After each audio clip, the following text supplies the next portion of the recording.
2025-26 অর্থ বছরে সমাজ কল্যাণ ও সমাজ শিক্ষা দপ্তরের প্রকল্প রূপায়ণ কাজের খতিয়ান তুলে ধরেছে দপ্তর। আজ সচিবালয়ে দপ্তরের সচিব সহ দপ্তর কর্তাকে পাশে বসিয়ে সংবাদ মাধ্যমের মুখোমুখি হন দপ্তরের মন্ত্রী টিঙ্কু রায়। দপ্তরের বিভিন্ন প্রকল্প ও উন্নয়নমূলক কাজের উল্লেখ করার পাশাপাশি গত অর্থ বছরে চালু হওয়া 4টি নতুন প্রকল্পের বর্তমান রূপায়ণ চিত্র তুলে ধরেছেন মন্ত্রী।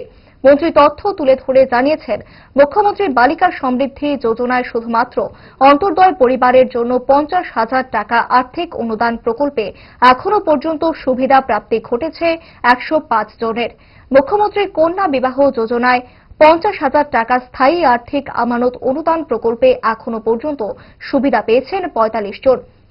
CM scheme for persons with intellectual ডিসেবিলিটিতে মাসিক 5,000 টাকা সরকারি অনুদানে 25-26 অর্থ বছরে সুবিধা পাচ্ছেন 3,492 জন।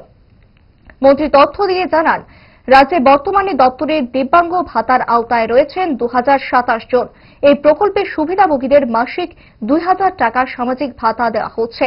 মন্ত্রী জানিয়েছেন, মানসিক প্রতিবন্ধীদের জন্য রিক্রিয়েশন সেন্টার নির্মাণের জন্য 5 কোটি টাকা বরাদ্দ রয়েছে। শীঘ্রই রাজ্য গ্রামোন্নয়ন দপ্তরের মাধ্যমে কেন্দ্র নির্মাণের কাজে হাত দেওয়া হচ্ছে।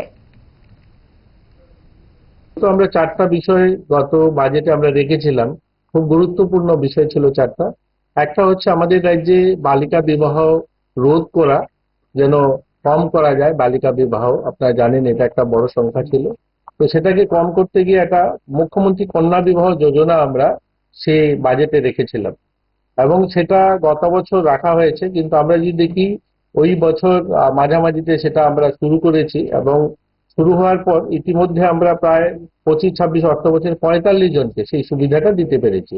এই সুবিধাটা কি অন্তরের পরিবারে যে সমস্ত কন্যা সন্তান 18 বছর পূর্ণ হলে পরে তাদের বিয়ের জন্য 50,000 টাকা আমরা তাদেরকে দিয়ে থাকি এবং 2 জন কন্যা সেই সুবিধাটা পাবে। আমরা ইতিমধ্যে 45টা অ্যাপ্লিকেশন এসছে, আর আপনাদের মাধ্যমে আরো যেন একটু প্রচার প্রসার হয়। আমাদের কাছে অর্থের ব্যবস্থা রয়েছে, আমরা চাই আরো অ্যাপ্লিকেশন আসুক, আর এর জন্যই আজকে আপনাদের সঙ্গে আমরা আলোচনায় বসছি। আর ইতিমধ্যে 45 জন কিন্তু অ্যাপ্লিকেশন করেছেন এবং আমরা তাদেরকে ফাইন্যান্সিয়ালি সাপোর্টও করেছি। 2 নম্বর ছিল মুখ্যমন্ত্রী বালিকা সমৃদ্ধি যোজনা। কোনো কন্যা সন্তান জন্ম হলে অন্তর্দয় পরিবারে তারা যেন কোনো অসহায় বোধ না হয়, তারা যেন মেয়েকে স্বাভাবিকভাবে লালন পালন করে, এর জন্য ফাইন্যান্সিয়াল একটা গভর্নমেন্ট সাপোর্ট অর্থাৎ 50,000 টাকা তাদেরকে ফিক্সড ডিপোজিট করে দেওয়া হবে। তাদের 18 বছর পুরো হলে সেই টাকাটা তাদের বিবাহ বা এডুকেশনের কোনো খাতে যেন খরচা লাগাতে পারে, তার জন্য এই স্কিমটা আমরা নিয়ে এসেছিলাম। এটাও প্রায় 105 জনকে আমরা ইতিমধ্যে আমরা দিয়েছি। এটাও নতুন যেহেতু স্কিম, এই দুটো স্কিমই একদম নতুন, মানুষে অনেকেই জানেন না। আপনাদের মাধ্যমে আরো হয়তো এটার প্রচার হবে। ইতিমধ্যে 105 জন অ্যাপ্লিকেশন করেছেন, আমরা 105 জনকে দিতে পেরেছি 50,000 টাকা ফিক্সড ডিপোজিট করে। আর একটা ছিল chief minister scheme for person with intellectual disability, অর্থাৎ মানসিক দিব্যাঙ্গ যে সমস্ত ছেলেমেয়েরা, তাদের জন্য প্রতি মাসে 5,000 টাকা দেওয়া হবে। এটাও আমরা বাজেট অধিবেশনে সেখানে মাননীয় মুখ্যমন্ত্রী বলেছেন। এই স্কিমটাও আমরা ইতিমধ্যে 5,000 টাকা করে দেওয়া, এটা প্রায় আমাদের রাজ্যে ইতিমধ্যে 3,492 জনকে এই স্কিমের আওতায় এনে প্রত্যেক মাসে 5,000 টাকা দেওয়ার ব্যবস্থা আমরা করেছি। অর্থাৎ এই স্কিমে 5,000 টাকা করে প্রতি মাসে আমাদের রাজ্যে 3,492 জন পেতে শুরু করেছেন।